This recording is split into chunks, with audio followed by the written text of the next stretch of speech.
سلام به همه عزیزان، امیدوارم که حالتون خوب باشه. امشب ما اومدیم به یکی از خیابون‌های مناطق 10 تهران به اسم خیابون آذربایجان. این خیابون همیشه شلوغه به خاطر وجود مغازه‌های لباس فروشی، لوازم منزل و هر چیزی که شما نیاز دارین تو این خیابون پیدا میشه.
این خیابون هم خیابون خوشه که بیمارستان لولاگرد تو این خیابون قرار داره.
این مغازه هم یکی از قدیمی ترین قنادی‌های این محله است. قنادی شیرینمنه، شاید خیلیاتون بشناسین، واقعا شیرینیاش خوشمزه است. من خودم یکی از طرفداراشم.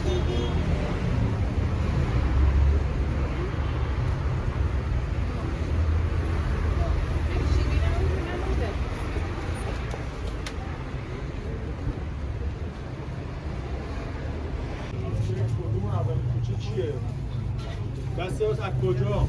از کجا؟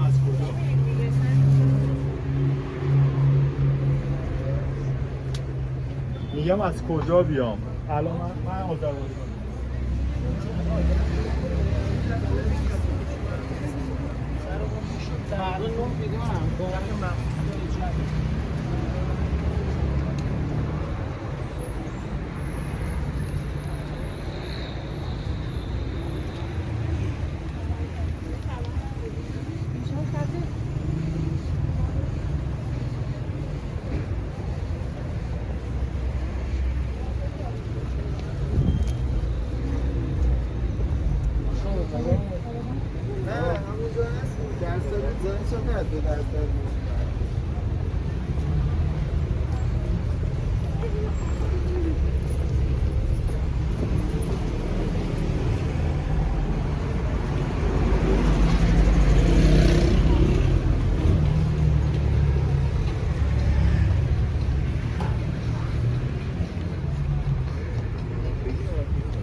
من از خیابون سرسبیل عبور کردم. حالا براتون یه روزی ویدیو میگیرم حتما. و اینجا تقریبا میشه آخر خیابون آذربایجان که میخوره به مترو نواب و آخر خیابون آذربایجان بیمارستان اقبال که بیمارستان خصوصیه قرار داره.